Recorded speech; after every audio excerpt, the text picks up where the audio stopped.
Vancouver's condo market, once a symbol of prosperity and growth, is now teetering on the edge of disaster. Leaky towers, a growing issue that has plagued the city for years, have come back with a vengeance, triggering repair bills so large that they could bankrupt thousands of homeowners and bring down the entire condo market.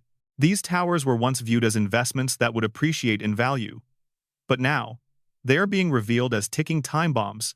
According to recent data from CMHC, Canada Mortgage and Housing Corporation, the total cost of repairs for these leaky towers could exceed $10 billion, a figure that is only expected to rise as more buildings begin to show signs of damage. What was once an issue limited to a few buildings has now spread to thousands of condos across the city, putting homeowners, developers, and financial institutions at risk. The scandal began years ago, when these towers were first constructed during a period of rapid growth in Vancouver's real estate market. Developers were eager to meet the surging demand for condos, often cutting corners to save time and money. The result? Buildings with poorly constructed facades, inadequate waterproofing, and faulty windows design flaws that are now causing water to leak into the buildings, rotting the structure from the inside out. In some cases, the damage is so severe that entire units are now uninhabitable. Condo owners, who invested their life savings into these properties, are now facing repair bills that can exceed the value of their homes. The consequences are dire, and the financial fallout is already being felt throughout Vancouver. These leaky condos are now a growing liability, not just for homeowners, but for the entire real estate market. According to recent estimates from Scotiabank, Vancouver's property values could drop by as much as 20% over the next few years as the crisis spreads. This would mark the largest drop in property values the city has ever experienced, and it could trigger a chain reaction throughout the Canadian housing market. As more towers become uninhabitable, demand for new homes will shrink, and developers will be forced to abandon projects or declare bankruptcy. Banks that have heavily invested in Vancouver's real estate market could be left holding billions of dollars in bad loans. The situation is already so dire that some analysts are predicting a full-blown collapse of the condo market in Vancouver. The implications of this crisis extend far beyond Vancouver. As the city's real estate market continues to falter, neighboring provinces like British Columbia and Alberta could also feel the effects. Homeowners across Canada are now asking themselves, if Vancouver's market can crumble this quickly, what's to stop the same thing from happening in my city? The Canadian housing market is facing its most significant challenge in decades, and it's a crisis that could take years to resolve. As the repair bills continue to rise, the financial strain on homeowners is becoming unbearable. Many condo owners are facing the harsh reality that they may never be able to afford to fix their homes.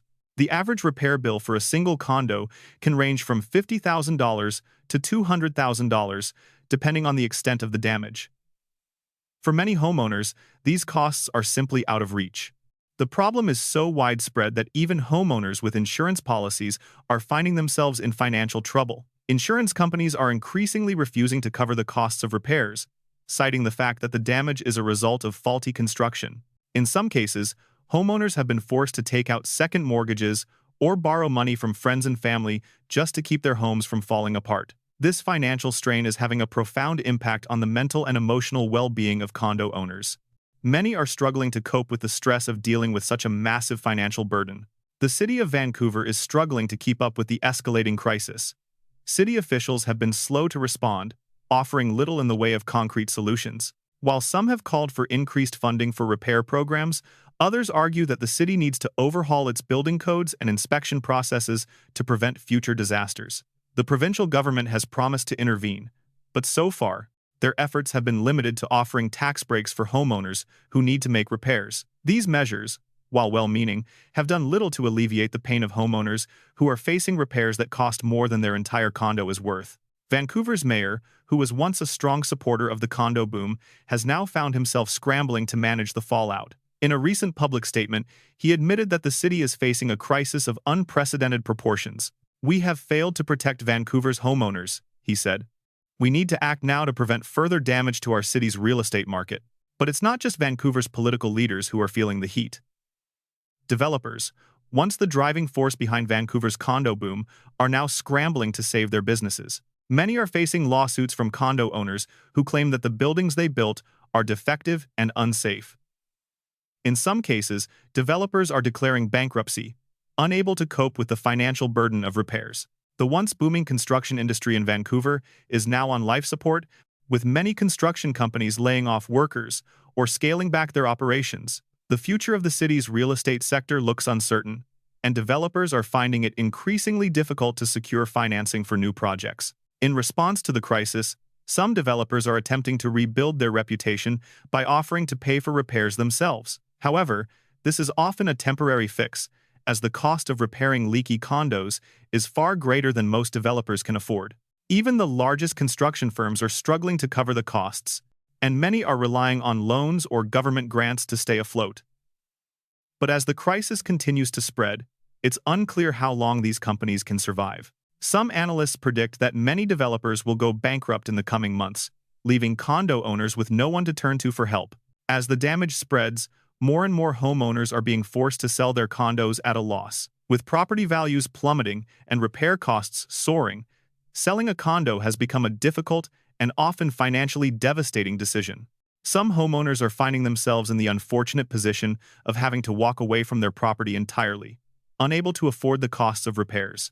In a city like Vancouver, where homeownership is already out of reach for many, the leaky condo crisis is pushing more and more people into financial ruin. The broader impact of the crisis is being felt across the Canadian economy. Vancouver's real estate sector has long been a key driver of economic growth, and the collapse of the condo market is having far-reaching consequences.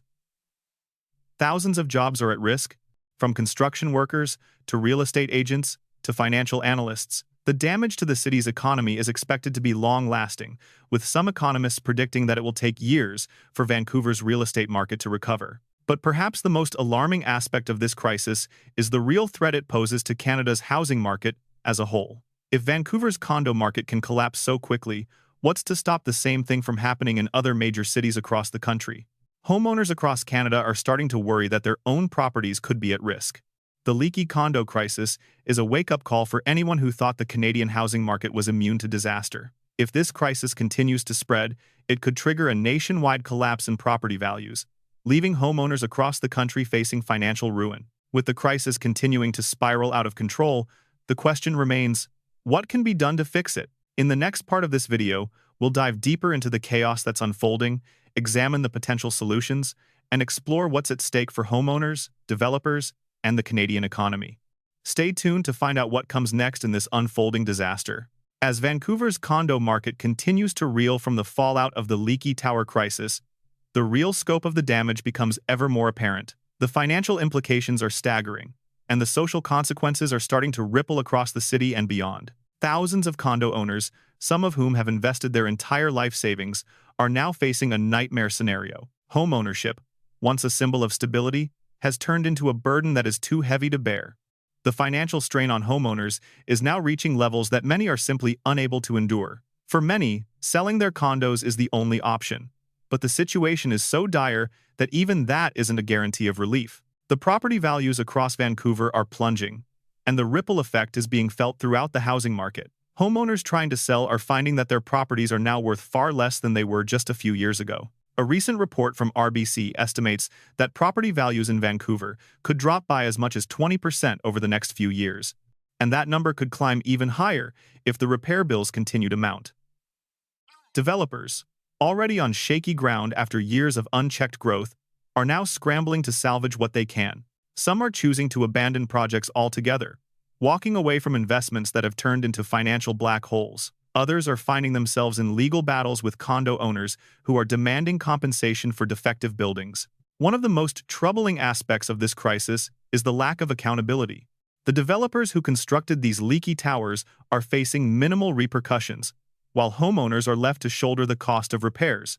Even though many of these buildings were built with substandard materials and construction practices, there are few regulations in place to hold developers accountable for the damage. In some cases, developers have gone bankrupt, leaving condo owners with no recourse for compensation.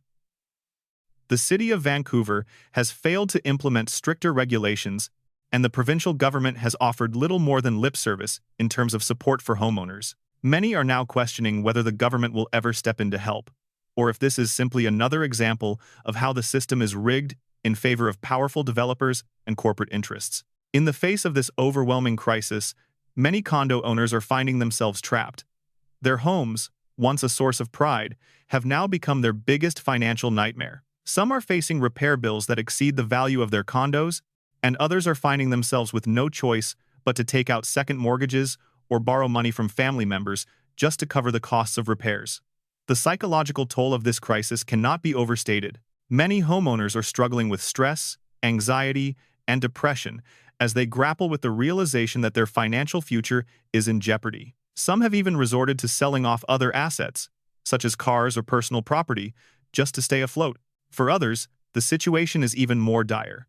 A number of condo owners have been forced to leave their homes entirely, unable to afford the repairs necessary to make their buildings livable again. These homeowners are now facing the difficult choice of either abandoning their property or continuing to sink money into a building that may never be safe to live in again. The emotional strain of leaving behind a home that was supposed to be a long-term investment is taking a toll on many individuals and families. This is a crisis that goes beyond financial losses. It is a human tragedy, as people are being forced out of their homes due to the negligence of those who were supposed to protect them.